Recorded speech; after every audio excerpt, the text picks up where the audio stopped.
hello everyone welcome କରୁଛି ଆଉ ଗୋଟେ ନ୍ୟୁ ବ୍ଲଗକୁ ଦେଖନ୍ତୁ ସକାଳୁ ସକାଳୁ ଆମେ ପ୍ରୟାଗରାଜ ରେଡି ହେଇକି ପଳେଇ ଆସିଲୁ ଦେନ୍ ଏବେ ଲଞ୍ଚ ଟାଇମ୍ ହେଇଗଲା ତ ସେଥିପାଇଁ ଭାବିଲୁ ଟିକେ ଲଞ୍ଚ କରିଦେବୁ ଏବେ ହୋଟେଲକୁ ପଳେଇ ଆସିଲୁ ଲଞ୍ଚ କରିବା ପାଇଁ ହଜବେଣ୍ଡ ଅର୍ଡର କରିଦେଇଥିଲେ ନାନ୍ ଆଉ ଅଣ୍ଡା ଭୁର୍ଜି ଚିକେନ ଲଲିପପ୍ ବିରିୟାନୀ ଆଉ ଚିକେନ ତନ୍ଦୁରୀ ତା ସହିତ ଫିଶ୍ର ଗୋଟେ ଆଇଟମ୍ ତ ସେଥିପାଇଁ ଆମେ ଏବେ ସବୁ ଲଞ୍ଚ କରିଦେବୁ ଯେହେତୁ ବାବା ବୋଉ ତାଙ୍କର ଯେହେତୁ ଭେଜ୍ ତ ସେ ଭେଜ୍ ହୋଟେଲକୁ ଗଲେ ଆମର ଯେହେତୁ ନନଭେଜ୍ ତ ଆମେ ନନଭେଜ୍ ହୋଟେଲକୁ ଆସିଲୁ ତ ଆମେ ଦେଖନ୍ତୁ ମିଶିକି ଖାଉଛୁ ଦେନ୍ ମୋ ପୁଅର ଫେଭରାଇଟ୍ ହେଉଛି ସବୁଠୁ ଚିକେନ ଲଲିପପ୍ ତ ଦେଖନ୍ତୁ ସେ କେମିତି ଏନ୍ଜୟ କରି କରି ଚିକେନ ଲଲିପପକୁ ଖାଉଛି ଆଉ ଆମେ ସମସ୍ତେ ଲଞ୍ଚ କରିଦେଲୁ ଦେନ୍ ବାହାରି ପଡ଼ିଲୁ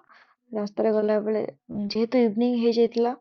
ଭାବିଲୁ ଟିକେ ଚା ପିଇଦବୁ ଯେହେତୁ ବହୁତ ଥଣ୍ଡା ପଡୁଥିଲା ସେଥିପାଇଁ ବାବା ବୋଉ ହଜବେଣ୍ଡ ପୁଅ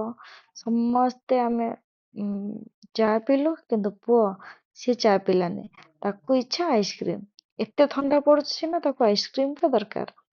ତ ସେଥିପାଇଁ ସେ ଆଇସ୍କ୍ରିମ୍ ଖାଇଲା ମୁଁ ବି ଟିକେ ଟେଷ୍ଟ କରିଦେଲି ଆଇସ୍କ୍ରିମ୍ ଟେଷ୍ଟି ଥିଲା ଦେନ୍ ଏବେ ଆମେ ଆସି ପହଞ୍ଚିଯାଇଛୁ ନ୍ୟୁ ଦିଲ୍ଲୀରେ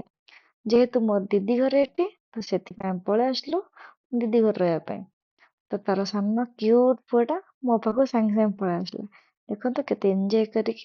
ସେ ଖେଳୁଛି ମୋ ସହିତ ଦେନ୍ ଏବେ ଆସି ତାଙ୍କ ଘରେ ପହଞ୍ଚିଯାଇଥିଲୁ ଘରେ ପହଞ୍ଚିଲା ପରେ ଯେହେତୁ ହୋଟେଲରେ ବୁଲି ବୁଲି ଖାଇକି ଆଉ ଇଚ୍ଛା ନାହିଁ ହୋଟେଲ ଖାଇବା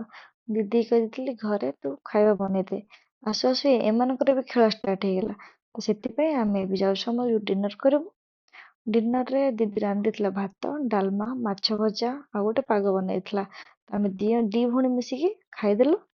ଦେନ୍ ଭାଇ ତ ଆସନ୍ତି ରାତି 1:30